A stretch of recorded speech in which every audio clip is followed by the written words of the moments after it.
s'implique-t-elle pour contrer ce phénomène? Merci. La parole est à Daniel Brugbois. Merci beaucoup, Présidente. Moi, je voudrais dire à Monsieur le Président de la Fédération nationale de la SAFER qu'effectivement, le rôle des SAFER est important. Et pour siéger à une commission cantonale, je confirme que la SAFER a un rôle important pour l'installation des jeunes et pour privilégier les installations en bio ou le maraîchage. On a parlé beaucoup de bétonnage, d'artificialisation des sols, de manque de foncier. Et parallèlement, on constate un enfrichement important des terrains. Et je suis d'une région viticole où l'enfrichement est important et il est important de regagner, de reconquérir ces terres qui sont en AOC la plupart du temps, et ça n'est pas fait. Et donc, est-ce que cela vient du remembrement qui est ancien et du mitage parcellaire? Et aujourd'hui, avec la mécanisation accrue, je pense qu'il serait important d'agir pour reconquérir ces terres. Est-ce que la SAFER a un pouvoir particulier pour le faire? Merci. Et enfin, dernière question posée par Éric Alauzet. Merci, Madame la Présidente, de m'accueillir dans votre commission. Une question venue tout droit de la Commission des Finances.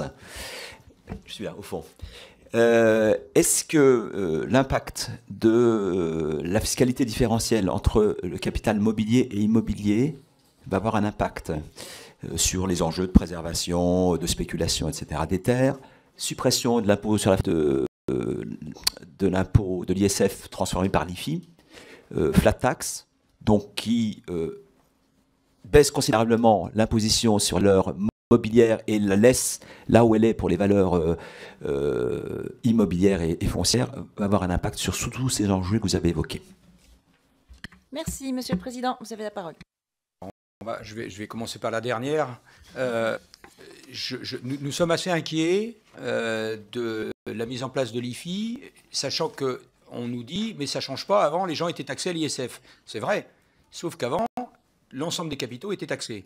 Aujourd'hui, et je l'ai dit plusieurs fois et je vais le redire, c'est excessivement important pour l'agriculture française qu'on ait des porteurs de capitaux qui achètent du foncier agricole et qui le mettent à disposition d'agriculteurs. Et nous, on a fait des propositions, notamment aux membres de la Commission des finances, pour qu'il y ait une exonération pour les gens qui font un bail à long terme, au moins pour les jeunes agriculteurs, et même au-delà, qu'on mette des critères, qu'on ne fasse pas forcément sur 100%, mais qu'on applique le même taux, qu'on fasse une exonération sur les 3/4, le même niveau qu'il y a pour les transmissions, vous voyez, par exemple. Mais je pense que si il n'y avait pas quelque chose qui était mis en place, il y a un risque fort qu'il y ait un certain nombre de gens qui, au lieu de venir apporter des capitaux pour acheter du foncier agricole et le mettre à disposition, ils le mettent ailleurs. Ça serait pour nous quelque chose d'embêtant, et notamment sur tout ce qui est possibilité de trouver des capitaux pour les gens qui ne sont pas issus du monde agricole. Parce que là, on a énormément d'apporteurs de capitaux qui achètent du foncier pour des jeunes qui arrivent et qui n'ont pas cette capacité financière. Un enfant d'agriculteur, il a au moins une partie de sa ferme qui vient de sa famille. Celui qui n'y est pas, il a besoin d'apporteurs de capital. Donc je pense que l'IFI, ça serait pour moi complètement anormal si on le compare au fait que les mêmes capitaux dans l'activité économique, on ne les taxera pas. Je pense qu'il y a quelque chose à voir. Et puis en plus, oui, comme argument, c'est que le marché est encadré, et donc ce n'est pas des gens qui sont sur un terrain spéculatif, puisqu'il y a la SAFER qui régule le prix du foncier, et on est encadré, le fermage est encadré dans le cadre du statut du fermage, donc les prix de fermage ne peuvent pas être libres, hein, ils ne peuvent pas répercuter, c'est pas libre. Donc on est vraiment dans un marché encadré. Le modèle, c'est 70% d'apporteurs de fermage en France, donc c'est important de le maintenir. Hein.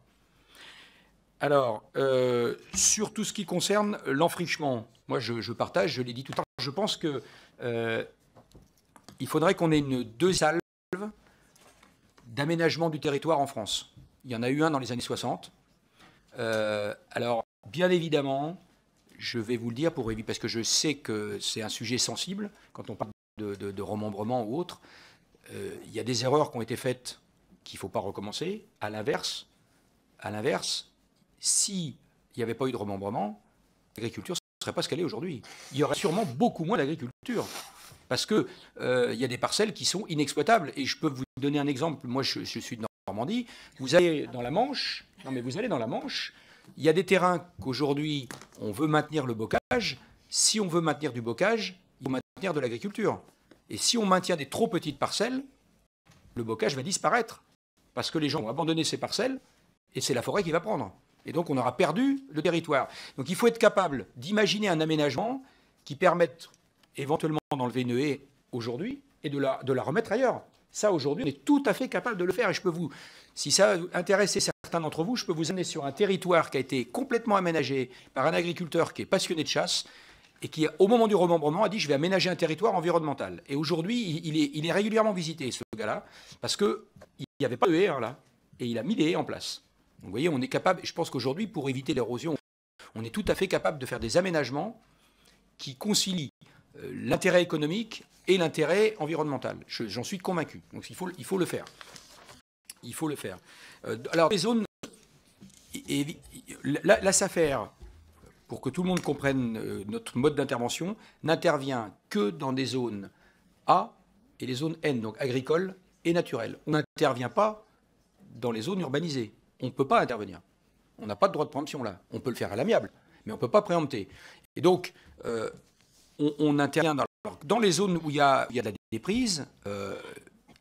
La politique menée par la SAFER n'est pas la même que quand on est en région parisienne. Si vous allez dans le centre du Limousin, le sujet, c'est d'accompagner les collectivités pour pouvoir éventuellement planter une zone économique. Ce n'est pas de l'empêcher, là, c'est au contraire.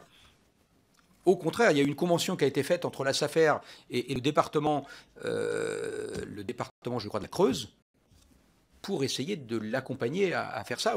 Et on va même chercher, la SAFER a un rôle là d'aménageur, puisqu'elle va chercher des gens qui vont racheter des épiceries, des choses comme ça, alors que ce n'est pas directement le rôle de la SAFER normalement. Elle le fait parce que là, on a besoin d'accompagner, alors qu'à beaucoup d'endroits, c'est le contraire.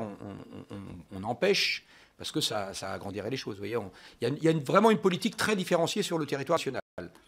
Chaque SAFER a son projet pluriannuel d'activité qui est mis en place avec les services de l'État et les collectivités et tout ça. Alors, par rapport à ce que vous disiez, monsieur, sur le fait que certaines collectivités ne sont pas d'accord. Alors, les collectivités, individuellement, ne sont pas au sein du comité technique de la SAFER, mais les collectivités représentent aujourd'hui un tiers de nos conseils d'administration et sont représentées dans les comités techniques. Et les représentants de collectivités votent dans le même sens que vote la majorité des gens, y compris de temps en temps contre l'avis d'une collectivité qui avait demandé l'attribution d'un terrain. C'est toute la difficulté. Non, mais c'est toute la difficulté. Là, la collectivité, à un moment donné, elle se retrouve dans la situation de l'intérêt individuel et de l'intérêt général, même si elle est collectivité. Globalement, il y a de temps en temps où il y a des choix comme ça. Il faut. Non, mais on a de plus en plus de conventions. Je vous dis, avec Vichy Foncier, ça permet de travailler avec les collectivités. Et aujourd'hui, les SAFER accompagnent tout ce qui est, quand il y a par exemple des demandes sur l'aménagement pour l'assainissement ou des choses comme ça, il y a besoin de terrain. C'est toujours les SAFER qui dégagent les emprises, hein, parce que là, on accompagne et c'est nécessaire. Alors, il y avait encore... Question sur l'Europe. Alors, sur ERC, là, on participe pour le coup, on est invité, quand il y a eu la mise en place au ministère de l'Environnement, j'étais le jour de la mise en place de ce travail. Nous, on milite pour que ça soit d'abord éviter et réduire avant compenser. On participe à la mise en place des compensations, hein, notamment quand il y a eu les dernières LGV qui allaient vers l'ouest, c'est la SAFER qui a dégagé toutes les emprises, y compris des compensations. Avec un vrai risque aujourd'hui, je le dis devant vous, de financiarisation aussi de la compensation. Il y a des structures aujourd'hui qui imaginent faire du business autour de la compensation environnementale. Et donc, il faut qu'on soit vraiment... c'est pas encadré non plus. Et pour vous dire, parce qu'on a été amené, on a été confronté, on n'a pas pu intervenir, mais il y a des grands intervenants sur ce sujet qui ont été amenés à acheter du terrain dans le sud de la France, 3 fois le prix du terrain agricole. Donc on déstabilise le prix du terrain agricole parce que derrière, il y avait une compensation environnementale majeure à mettre en place et qu'ils savaient que de toute façon, même 3 fois le prix agricole, ils allaient le revendre au porteur de projet qui, lui, de toute façon, ça représentait un tellement infime petite partie de son investissement que, de toute façon, paierait. Et donc, là, on est vraiment dans de la financiarisation parce que c'est 30 ans. Hein. Au bout de 30 ans, on peut recommencer. On est dans produit qui pourrait, si on encadre bien, être un produit financier. Je pense que l'environnement, je suis persuadé que vous allez le partager, pour moi, ne doit pas être pris en otage par rapport à cette financiarisation. Ça serait quand même l'inverse de ce qui est souhaité. Donc, nous, on est un outil au service, mais je dis bien un outil. On n'est pas l'outil. On ne revendique pas de l'aide d'ailleurs. Hein. Je pense qu'il y a d'autres que nous qui pouvons travailler, mais on travaille souvent, notamment, je vous ai dit, avec le Conservatoire d'espaces naturels au niveau national. Hein. On est en très très bonne relation avec eux et on attribue souvent des terrains qui vont servir de compensation au Conservatoire. Et puis, on essaye de mettre en avant aussi, pour éviter l'utilisation de fonds publics, parce que quand il faut compenser en achetant du foncier, il y a une utilisation de fonds publics, de valoriser le cahier des charges des SAFER et donc faire cette compensation avec des propriétaires privés qui volontairement accepteraient un contrat de la même durée qu'on pourrait le faire en étant propriétaire du foncier ou propriétaire de titres. Parce que là, en l'occurrence, ceux qui financiarisent, ils ont un titre qui vendent à un porteur de projet. Donc je pense qu'on pourrait imaginer que justement nos propriétaires de foncier puissent être associés et bénéficier aussi de cette compensation via le cahier des charges des SAFER.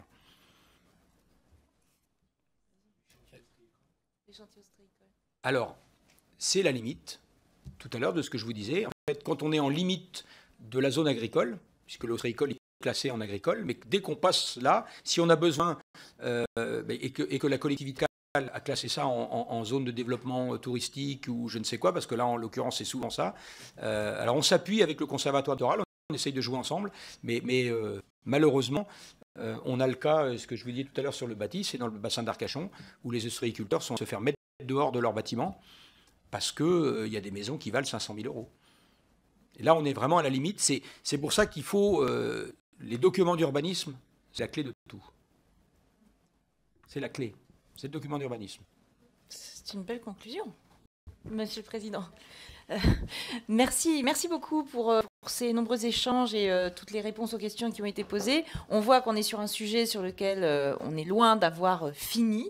Donc on va continuer le travail tous ensemble et je pense qu'on aura l'occasion d'en rediscuter à l'avenir. Merci encore, Monsieur le Président. Prochaine réunion de la commission cet après-midi à 16h30. Audition de Monsieur Jean-Benoît Albertini, commissaire général à l'égalité des territoires. Bon appétit à tous.